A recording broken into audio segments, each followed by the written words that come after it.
اللہ کہہ کر رسالت کا اقرار کیا تو کام ختم نہیں ہوا، اس کے بعد تو میرا کام شروع ہوا۔ اللہ کی توحید کے علم کو لے کر، پیغمبر کی رسالت کے علم کو لے کر پوری دنیا تک جانا، یہ میری بھی ذمہ داری۔ ہر کلمہ گو مسلمان کی اولین ذمہ داری، خواہ وہ تبلیغ کے میدان میں ہو، خواہ وہ جہاد کے میدان میں ہو، خواہ وہ مدارس کی بنیاد پر ہو، خواہ وہ کسی بھی اعتبار سے ہو، مقصد کیا ہے کہ میری زندگی اور آپ کی زندگی کا ایک بڑا حصہ اس مقصد کے تحت گزرنا چاہیے۔ کیوں؟ ابھی بات سمجھانی ہے آپ کو کہ میں عرض کر رہا ہوں کہ مقصد میلاد مصطفیٰ صلی اللہ علیہ وسلم اللہ کے دین کو ادیان پر غالب کرنا، اور یہ غلبہ جو ہوا اس کی بنیاد کیا تھی اور آگے جو ہونے والا ہے وہ کس بنیاد پہ ہوگا؟ تو وہ 3 مرحلے ہیں، جن 3 مرحلوں سے گزر کر یہ غلبہ ہوا۔ یہاں پر دنیا نے ایک اور بات سمجھے، اللہ کے محبوب پیغمبر کی بعثت وہ 2 طرح کی ہے، ایک ہے آپ کی بعثت خصوصی اور ایک آپ کی بعثت عمومی۔ بعثت خصوصی عالم عرب کے لیے، بعثت عمومی آپ کی ساری انسانیت، وما ارسلناک الا کافۃ للناس بشیرا ونذیرا، ہم نے آپ کو ساری انسانیت کے لیے بشیر اور نذیر بنا کر بھیجا ہے۔ تو ایک آپ کی بعثت خصوصی ہے جو عالم عرب کے لیے ہے، ایک بعثت عمومی ہے جو کل کائنات کے لیے ہے۔ جہاں تک معاملہ عالم عرب کا ہے تو وہاں تک آپ اپنی زندگی میں اس مشن کی تکمیل فرما کر دنیا سے جاتے ہوئے اب یہ ذمہ داری عمومی بعثت کے مقاصد کو پورا کرنے کے لیے میرے اور آپ کے حوالے کر کے گئے۔ اللہ کے محبوب پیغمبر، صورت کیا بنی؟ پہلی صورت، پہلا مرحلہ غلبہ دین کا وہ تھا تکمیل دین، کہ اللہ کا دین پہلے مکمل تو ہو جائے، پورا دھرتی پہ آ تو جائے۔ یہ مت سمجھے کہ دین اسلام کا آغاز 40 سال کی عمر میں ہوا، یہ 571 میں جو آپ کی ولادت اور 632 یا 12 میں آپ کو جو نبوت ملتی ہے وہاں سے نہیں، بلکہ آدم علیہ السلام سے دین اسلام کا آغاز ہوا، جو چلتے چلتے مرحلے طے کرتے کرتے اللہ کے محبوب پیغمبر پہ آ کے مکمل ہوا۔ یہی وجہ ہے سورہ مائدہ آیت نمبر 3 میں اللہ نے اعلان فرمایا، الیوم اکملت لکم دینکم، آج یہ دین مکمل ہوا۔ کون سا دین؟ جس کا آغاز آدم علیہ السلام سے ہوا تھا۔ تو پہلا مرحلہ تھا تکمیل دین کا، اگلا مرحلہ ہے تمکین دین کا، اور تیسرا مرحلہ ہے تدوین دین کا۔ یہ کیا ہے؟ یہ مراحل ہیں۔ اللہ تبارک و تعالیٰ نے اپنے محبوب پیغمبر کے ذریعے دین کی تکمیل فرما دی، حضرات صحابہ کے ذریعے دین کو غالب کر دیا، اور امام ابو حنیفہ رحمۃ اللہ علیہ کے ذریعے دین کو مدون کر کے تحریری صورت میں لا کر قیامت تک آنے والے مسلمانوں کے لیے آسانی فرما دی۔ یہ 3 مرحلے غلبہ دین کے ہیں، مقصد کے اندر آتے ہیں۔ اور پہلا مرحلہ تکمیل دین کا، 40 سال عمر مبارک ہے، دین آیا، آغاز ہوا، قرآن کی وحی آتی ہے، 23 سالہ آپ کا دور نبوت، 13 سال مکہ میں، 10 سال مدینہ میں، پھر مکہ کے 13 سال 4 ادوار پہ مورخین نے تقسیم کیے۔ پہلے 2 سال، اس کے بعد پہلے 3 سال، اس کے بعد اگلے 2 سال، اس کے بعد اگلے 5 سال، اس کے بعد پھر اگلے 3 سال۔ پہلے 3 سالوں میں کیا ہوا؟ آپ نے پوشیدہ طور پر علم جہاد کو بلند کیا، دعوت تبلیغ کے میدان میں نکلے، آپ نے افراد سے ملاقاتیں کی، آپ نے گشتیں فرمائی، آپ نے مشورے کیے، دار ارقم میں ایک مرکز قائم کیا۔ یہ پہلے 3 سال دور نبوت کے آپ نے خاموشی سے دین کی دعوت دی۔ پھر کیا ہوا؟ فَاسْتَقْ بِمَا تُؤْمَرْ وَأَعْرِضْ عَنِ الْمُشْرِكِينَ، اللہ نے آیت اتار دی، اب نکلیے اور کھل کر دین کا اظہار کیجئے، نکلیے کھل کر لوگوں کو دین کی دعوت دے۔ یا اللہ، یہ مشرکین، یہ لوگ، کیونکہ عرب میں اللہ کے محبوب پیغمبر کی ولادت سے قبل 5 مذاہب تھے، ایک یہودیت، نمبر 2 عیسائیت، نمبر 3 مجوسیت، نمبر 4 مشرکین، اور نمبر 5 حنفاء موحدین۔ یہ 5 مذاہب تھے آپ کی ولادت سے، آپ کی بعثت سے قبل، جو عالم عرب کے اندر موجود تھے۔ نئے مذہب، نئے شریعت، نئے دین کی بات کرنا، جہاں بیت اللہ کے اندر 360 بت پڑے ہو، قوم مخالفت پہ اتری ہو۔ یا اللہ، یہ کیسے ہوگا؟ اللہ نے فرمایا وَأَعْرِضْ عَنِ الْمُشْرِكِينَ، جو حکم دیا وہ کر گزریے، مشرکین کی پرواہ نہ کیجیے۔ پھر آپ 3 سال کے بعد آگے بڑھے، ارشاد کر رہا ہوں، آپ نے پھر کھلے عام دین کی دعوت شروع کی۔ پہلے 2 سال لوگوں نے بڑا آسان لیا، چلو بات کرتے تو کرنے دو، کبھی مجنون کہہ دیا، کبھی ساحر کہہ دیا، کبھی جادوگر کہہ دیا، کبھی کوئی ایک بات کر دی، کبھی کوئی دوسری بات کر دی، ختم ہو جائیں گے، کہاں چلے گا؟ 2 سال کا عرصہ چھوٹے موٹے معاملات میں گزرا۔ 5 سال کے بعد جب دیکھا کہ صحابہ کی تعداد بڑھتی چلی جا رہی ہے، لوگ ایمان کی طرف آ رہے ہیں، تو پھر انہوں نے مصائب و آلام کے پہاڑ توڑنے شروع کر دیے۔ پھر شیخ ابی طالب کی وہ قید تاریخ کا حصہ ہے، آپ کو پتھر لگنا تاریخ کا حصہ ہے، بیت اللہ کے سامنے پتھر مار مار کر آپ کو زخمی کرنا یہ تاریخ کا حصہ ہے، بیٹیوں کو طلاقیں دے کر گھر بیٹھ کر اللہ کے محبوب پیغمبر کو اذیت دینا یہ سیرت کا حصہ ہے۔ یہ سارے مرحلے یہ اگلے 3 سالوں میں اس حد تک پہنچ گئے، لیکن براہ راست کفار نے آپ سے تعارف نہیں کیا۔ کیوں؟ آپ کی پشت پر ابو طالب موجود تھے جن کا بڑا اثر و رسوخ تھا، لیکن جب 10 نبوی میں ان کا بھی انتقال ہو گیا اور آپ کی دوسری غمگسار حضرت خدیجہ رضی اللہ تعالی عنہا ان کا بھی انتقال ہو گیا۔ یہ 2 افراد تھے جن کی بنیاد پر اللہ کے محبوب پیغمبر نے اپنے آپ کو بڑا محفوظ سمجھا۔ ایک مالی تعاون والی حضرت خدیجہ، ایک جانی تعاون والے ابو طالب۔ حضرت خدیجہ مالی تعاون تشریف فرما تھی، اللہ کے نبی تشریف لائے، پریشانی کے آثار، غمگین، کہا یا رسول اللہ خیریت تو ہے، پریشان ہے، کہا فلاں جگہ سے آیا ہوں، ایک قافلہ دیکھا ہے، لٹا پٹا قافلہ ہے، اچھے لباس بھی نہیں ہے، بچے بھوک سے رو رہے ہیں، قسم کرسی کا عالم ہے، کاش میرے پاس کچھ ہوتا میں ان کی مدد کر سکتا۔ اماں خدیجہ نے کہا آقا چاہیے مشرکین کے سرداروں کو بلا کر لائے، آپ سرداروں کو بلا کر لائے۔ اماں خدیجہ گئی اور اپنے سارے زیورات کہہ لے، درہم و دینار کہہ لے، جو بھی اشرفیاں تھی وہ ساری آپ کے سامنے ڈھیر کرنی شروع کی۔ سیرت نگار لکھتا ہے اتنا بڑا ڈھیر لگ گیا، اللہ کے محبوب پیغمبر پیچھے چھپ گئے اور اماں خدیجہ نے ان تمام سرداروں کو گواہ بنا کر کہا یہ ساری دولت آقا کے قدموں پر نچھاور ہے، آپ جیسے چاہے جہاں چاہے اس کو استعمال کریں۔ تو آپ اس بنیاد پر بڑا مضبوط ایک آسرا لے کر چلے، دونوں دنیا سے چلے گئے۔ پھر کیا ہوا؟ بیٹھ گئے مشرکین، مشورہ ہوا لیثبتوکا او یقتلوکا او یخرجوک۔ آقا میرے پیغمبر آپ کے بارے میں مشرکین نے مشورہ کیا یا تو ان کو جلا وطن کر دو یا انہیں قید میں ڈالو یا قتل کر دو۔ آپ نے کہا اچھا، آپ وہاں سے نکلے، طائف کی طرف سفر کیا، شاید وہاں کوئی میرا داد رسی کرنے والا ہو، مجھے کوئی جمعیت ملے۔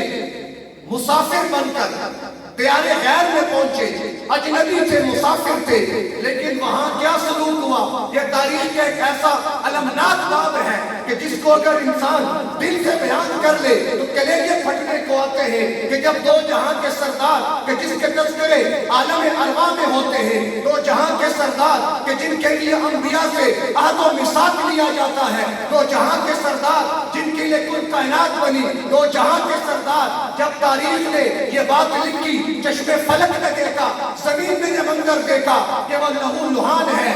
زید بن حارثہ جوتے اتارنے لگے تو جوتا پھنس گیا، خون اتنا بہا، جوتا پاؤں میں جم گیا۔ یہ کون ہے؟ یہ 2 جہاں کا سردار۔ یہ کیفیت ذہن میں رکھے، یہ دین ایسا نہیں ہے کہ جس کو رسم و رواجوں کی نظر کر دے، یہ دین اتنا ہلکا نہیں ہے اپنے گھروں سے باہر نکال دے۔ ہماری خوشیوں میں دین شامل نہیں ہے، ہماری غمیوں میں دین شامل نہیں ہے، ہمارے لباس میں پیغمبر کی سنت زندہ نہیں ہے، ہمارے چہروں میں پیغمبر کا چہرہ زندہ نہیں ہے۔ یہ دیکھے تاریخ، ان کے تذکرے تو عالم ارواح میں ہے، جنت ان کے قدموں کا صدقہ ہے۔ یہ سب کچھ کیا ہے؟ کیوں اتنی مار کھائی؟ تاکہ اقبال ٹاؤن کے رہائشی جہنم سے بچ جائے، جنت میں چلے جائیں، کل قیامت میں ان سراب سے پریشان نہ ہو، میزان عدل میں غمگین نہ ہو۔ میں محمد ان کے لیے دنیا میں وہ راہ سفر کر کے جانا چاہتا ہوں کہ جس کی بنیاد پر ان کے لیے سفر آخرت آسان ہو۔ اور کیسے ظالم ہم اقبال ٹاؤن والے اور یہ مسلمان آج کی امت مسلمہ سب کو یاد رکھا اپنے محبوب پیغمبر کو بلا۔ ہماری خوشیاں ہوتی ہیں، ساری خلاف سنت ہماری غمیاں ہوتی ہیں ساری خلاف سنت، تو خیر بات دور نکل جائے گی۔ تو یہ پہلا مرحلہ اللہ کے محبوب پیغمبر کا طائف سے واپسی ہوتی ہے، آپ کو مکہ میں داخل ہونے نہیں دیا جاتا۔ بلاخر آپ نے جبیر بن مطعم آئے اور آپ کی امان لی تو آپ مکہ میں آ سکے، یہ حالات بن اللہ کے محبوب پیغمبر پر۔ بلاخر کا معاملہ حد سے بڑھ گیا، جب وہ خون بہ گیا اور آپ کو اتنی اذیت ملی تو اللہ نے فرمایا کہ پیغمبر چلیے اب آپ مکہ سے مدینہ ہجرت فرمائیے۔ تو ولادت بھی ربیع الاول میں اور یہ نبوت و رسالت ملی تب بھی ربیع الاول تھا، کہ ہجرت کا حکم آیا تب بھی ربیع الاول تھا۔ آج ہمیں ربیع الاول ولادت کے عنوان پر کھیر کتنی اچھی لگتی ہے، لیکن اسی ربیع الاول میں ہجرت سے قبل پیغمبر کا خون آلود چہرہ نظر کیوں نہیں آتا؟ آپ کی آہیں سسکیاں کا رونا نظر کیوں نہیں آتا؟ امت کے لیے تڑپنا نظر کیوں نہیں آتا؟ وہ راتوں کا جاگنا، وہ پاؤں کا ورم، وہ پیٹ پہ پتھر باندھنا کیوں نظر نہیں آتا؟ یہ ہمیں کس نے بہکا دیا؟ ہمیں کس نے اپنے مقصد سے ہٹا دیا؟ کاش ہم مقصد میلاد مصطفیٰ کو لے کے چلتے تو آج ہمیں یہ دن نہ دیکھنے پڑتے جو آج امت مسلمہ دیکھ رہی ہے۔ ایک مستقل عنوان، بات دور نکل جائے گی۔ آپ ہجرت فرما گئے، مدینہ پہنچے، پھر 10 سال آپ نے مدینہ میں قیام کیا۔ 10 سال کے بعد اب اس قیام میں کیا ہوا؟ آپ نے جہاد کی آیات اتری، اللہ نے جہاد کا حکم دیا۔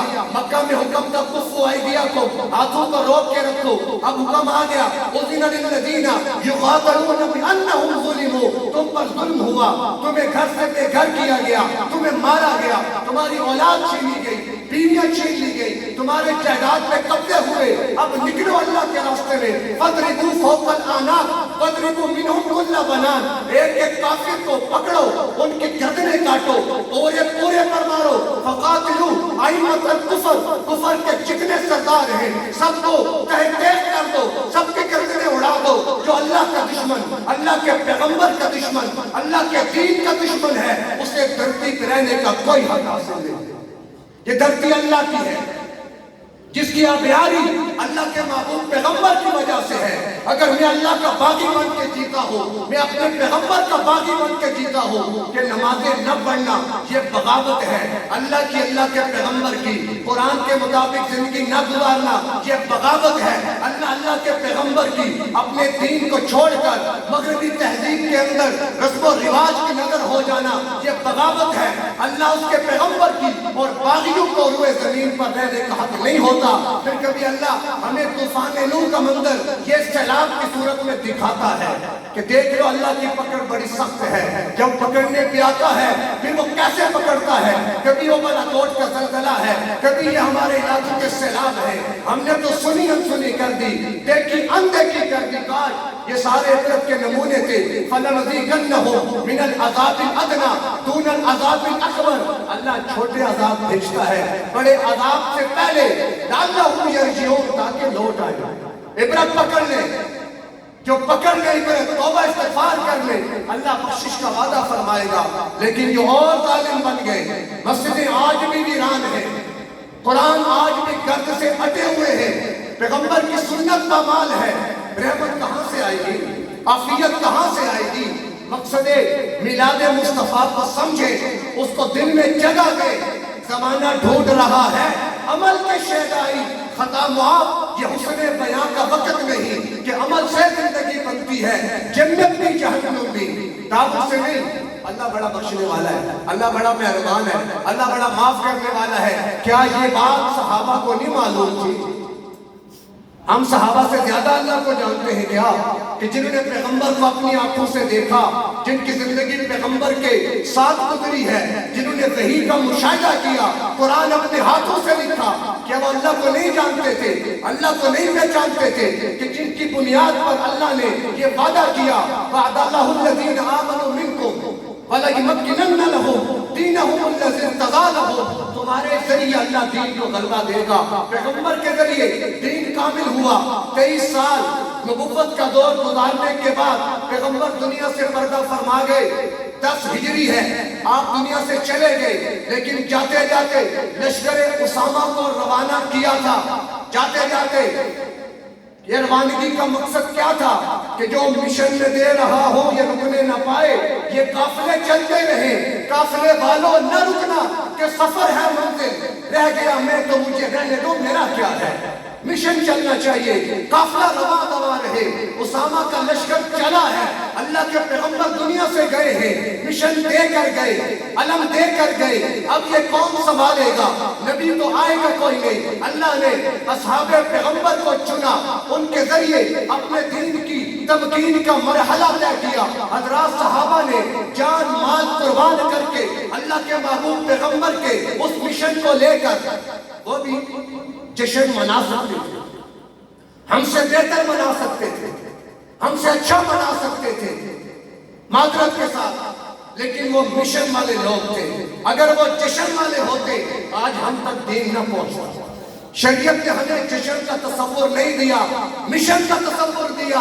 یہ تو بے ست خصوصی ہے جو مکمل ہو گئی، دین عرب کی حد تک غالب ہو گیا، فتح مکہ بھی ہو گیا، اب بے ست عمومی کے لیے لشکر اسامہ روانہ ہوا۔ اب یہ بے ست عمومی ابھی تک چل رہی ہے، اللہ کے پیغمبر کی بے ست عمومی ابھی تک چل رہی ہے، اس وقت تک چلے گی جب تک کہ پوری دنیا پر اسلام کا نظام غالب نہیں ہوگا۔ یہ سفر جاری ہے۔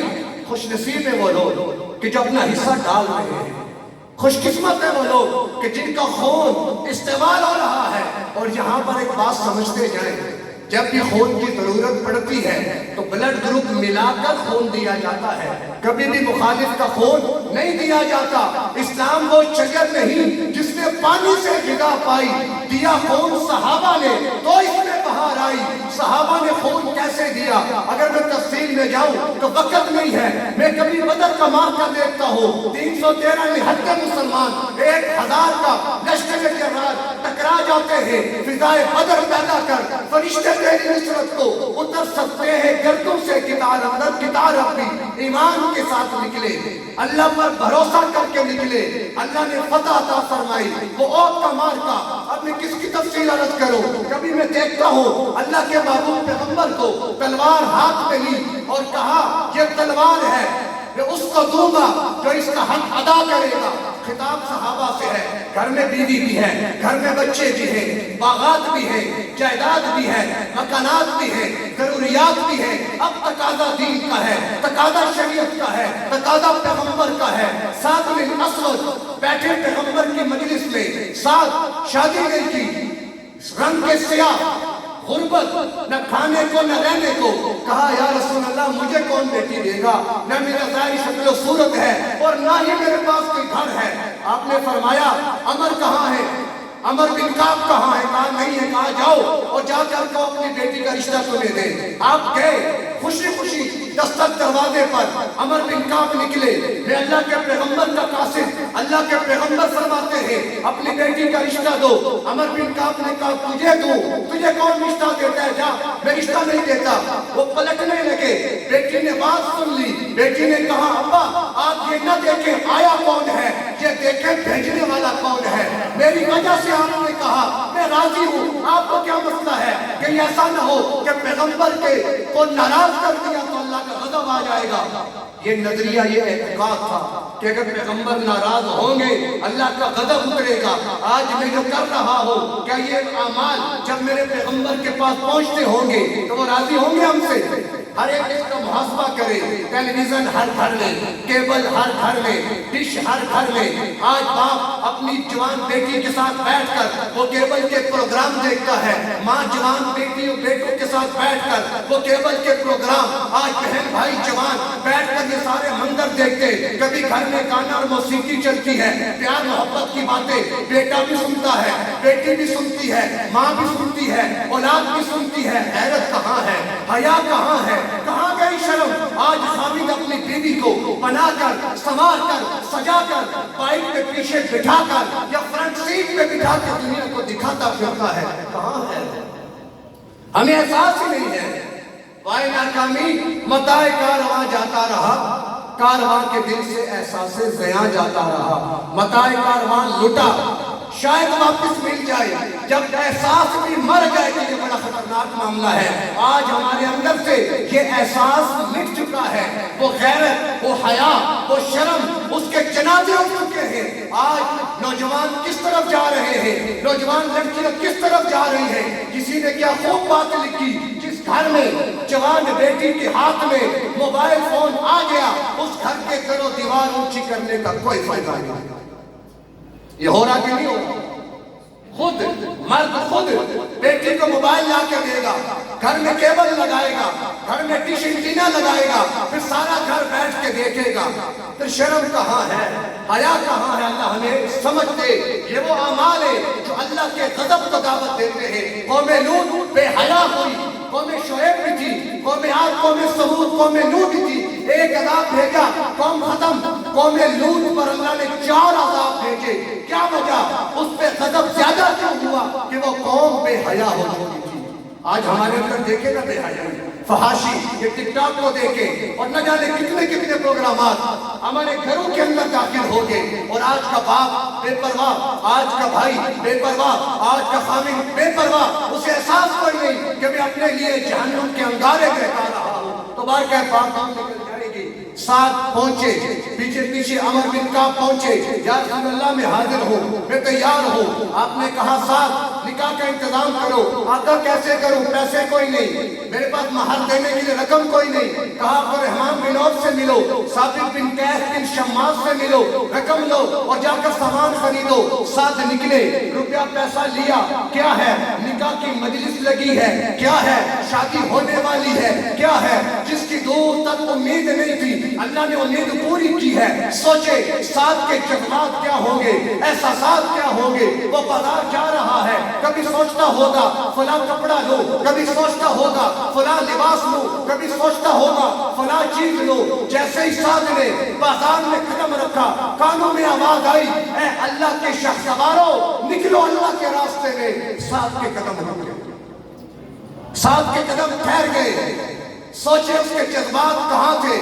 خوبصورت لڑکے انتظار میں، مجلس نکاح کا انعقاد ہو رہا ہے، سامان لینے بازار میں نکلے ہیں، لیکن کانوں میں شریعت کا تقاضا آیا۔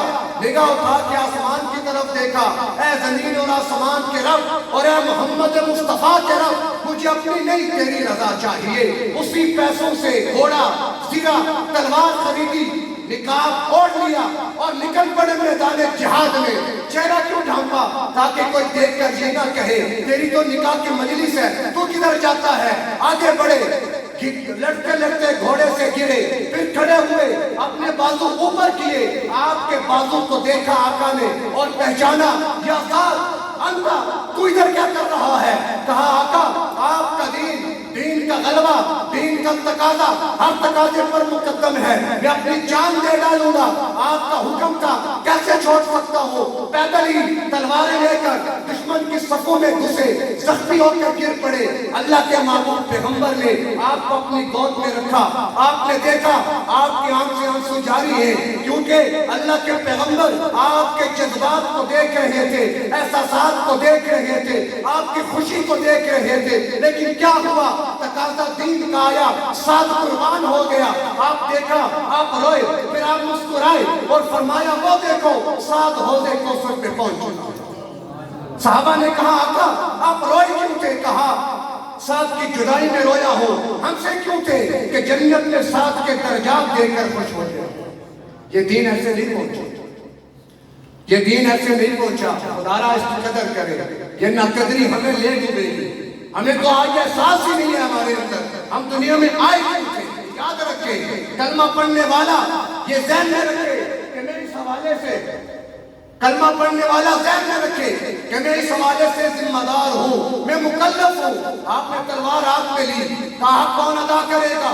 ابو دجانہ کھڑے ہوئے، زبیر بن عوام کھڑے ہوئے، عمر بن خطاب کھڑے ہوئے۔ آپ نے تلوار ابو دجانہ کے ہاتھ میں دی، آپ نے سرخ رومال باندھا اور تلوار لے کر 3000 کا لشکر کاٹ کر پیچھے نکل گئے۔ ہند شیر پڑ رہی، اس کے سر پہ پہنچے۔ خیر میں مختصر کرتا ہوں، وقت ختم ہونے والا ہے، لیکن کیا کریں، حالات، درد دل، فکر اس حد تک بڑھ چکی ہے کہ آج امت کے حالات کو دیکھ کر، حضرات صحابہ کی قربانیوں کو دیکھ کر افسوس بھی ہوتا ہے، ڈر بھی لگتا ہے کہ زمین پھٹ نہ جائے، ہم اندر نہ اتر جائیں، کہ زمین پھٹ کے ہمیں اندر نہ اتار لے، آسمان سے آگ نہ برس پڑے، کہ وہ طائف کی وادی کا منظر بھی آسمان میں دیکھا کہ میرے اور آپ کے لیے پیغمبر کے ساتھ کیا ہوا، وہ آج میرا اور آپ کا منظر بھی دیکھ رہا ہے۔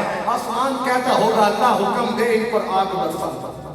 یہ کیسے بے وفا قوم ہے، یہ کیسے بے وفا ہے، احسان فراموش ہے کہ جس پیغمبر نے کہاں سے کہاں پہنچایا، آج اس پیغمبر کے دین کی حالت کیا ہے، شریعت کے حالات کیا ہیں، آج قرآن کے ساتھ کیا ہو رہا ہے، اور ہمیں پرواہ ہی کوئی نہیں، ہمیں فکر ہی کوئی نہیں۔ تو آخری 5 منٹ بات کو سمیٹتا ہوں، موضوع تو بڑا طویل تھا، پھر کبھی موقع ملا گزارش کر دوں گا۔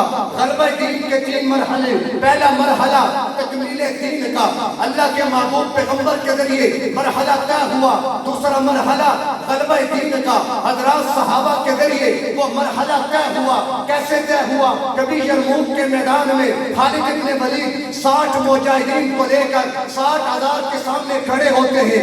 آج کا بڑے سے بڑا جرنیل، آج کا بڑے سے بڑا سپہ سالار جا کے پوچھے اس سے کہ 60 اور 60,000 کا مقابلہ عقل تصور کر سکتی ہے؟ ان کافروں نے بھی سمجھا صلح کے لیے آگے، خالد بن ولید نے کہا لڑنے کے لیے آگے۔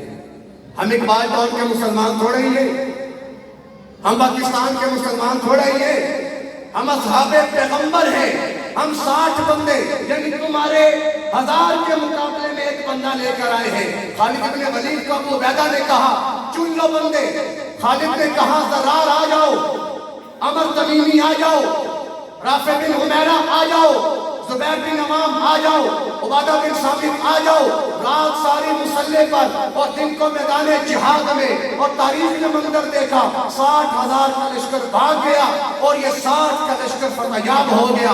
کس بنیاد پر؟ ایمان، عشق مصطفیٰ، حقیقی عشق مصطفیٰ، آج والا نہیں ہمارا، یہ عشق مصطفیٰ نہیں، ہم مذاق کر رہے ہیں عشق کے ساتھ، مصطفیٰ کے ساتھ مذاق کر رہے ہیں۔ خدا را باز آ جائیں گناہوں سے، نافرمانیوں سے، اللہ اور اس کے پیغمبر کی بغاوت سے، اور اپنا قبلہ درست کر لیں۔ حالات بڑی تیزی سے بدل رہے، عالمی منظرنامہ آپ کے سامنے ہے کہ حالات کتنی جلدی کروٹ لے رہے ہیں۔ وہ تمام علامات جو عالم آخرت کے حوالے سے، آخری وقت کے حوالے سے کتب احادیث میں آئی ہیں، وہ ساری پوری ہو چکی ہیں۔ آج نہیں تو کل وہ حالات بننے والے ہیں کہ جب دنیا کا نقشہ بدلے گا، یاد رکھیں، اور روایات بتاتی ہیں کہ 100 میں سے 99 مر جائیں گے، 1 بچے گا۔ کیا مطلب؟ کہ 100 میں سے 99 وہ لوگ ہوں گے جو کسی کام کے نہیں ہوں گے، اللہ انہیں ڈسپوز آف کر دے گا اور ایک مرد کے اندر نکالے گا، پھر وہ ایک سے مل کر اللہ کے دین کے غلبے کی محنت میں اپنا آپ لگائے گا، نچھاور کرے گا۔ تو کیا خیال ہے؟ 99 میں جانا ہے، وہ ایک مرد کے لنگر بننا ہے انشاءاللہ۔ آپ سارے اللہ کے شیر ہیں، سارے ماشاءاللہ، بس شیر کو سمجھ آ جائے کہ میں اللہ کا شیر ہوں، تو پھر یہ گیدڑ، یہ کفر، یہ گیدڑ کی طرح بھاگے گا۔ آخری واقعے پر بات ختم کرتا ہوں۔ ہم شیر ہیں، ہمیں اس کا پتہ کیسے چلے؟ ایک شیر کا بچہ اپنے ریوڑ سے بچھڑا، بکریوں کے ریوڑ میں چلا گیا، چرواہے نے پال لیا، چلو بچہ ہے۔ اب وہ شیر بکریوں میں پلا، بڑا جوان ہوا، تھا شیر، پلا بکریوں میں، مزاج بکریوں والا، ڈنڈا اٹھاتا چرواہا، تم دبا کے بھاگ جاتا ادھر ادھر۔ ایک دن کیا ہوا؟ اپنے شباب کو پہنچا، نہر پہ پانی پینے گئے، بکریاں بھی گئی، وہ شیر بھی گیا، اور جب پانی پینے کے لیے نہر کے اندر اپنا چہرہ ڈالا، اس نے دائیں بائیں بھی چہرے دیکھے اور اپنا چہرہ بھی دیکھا، وہ بکریوں کے چہرے اور یہ ببر شیر کا چہرہ۔ ببر شیر دیکھا ہے نا آپ لوگوں نے؟ ببر شیر کے چہرے پہ داڑھی ہوتی ہے کہ نہیں؟ یہ ببر شیر ہوتے ہیں داڑھیوں والے۔ اللہ ہمیں اپنا ببر شیر بنا دے۔ جب اس نے اپنی نگاہ میں اپنے سراپے کو دیکھا، اپنے چہرے کو دیکھا، اپنے ببر شیر ہونے کو، تو ایسی چنگھاڑ ماری کہ چرواہا بھی بھاگا، بکریاں بھی بھاگی۔ کاش اللہ ہمیں بھی اس ماضی کے آئینے میں اپنا چہرہ، اپنا عکس دیکھنے کی توفیق عطا فرما دے، پھر ہم بھی اللہ کے شیر ہیں۔ پھر یہ یورپ، یہ امریکہ، یہ عالم کفر، کیا ان کی حیثیت ہے؟ ایک مومن کے ساتھ سامنے بشرطے کہ مومن تو ہو. اللہ ہمیں ان باتوں کو سمجھ کر ان پر عمل کی توفیق عطا فرمائے. وآخر دعوانا الحمدللہ.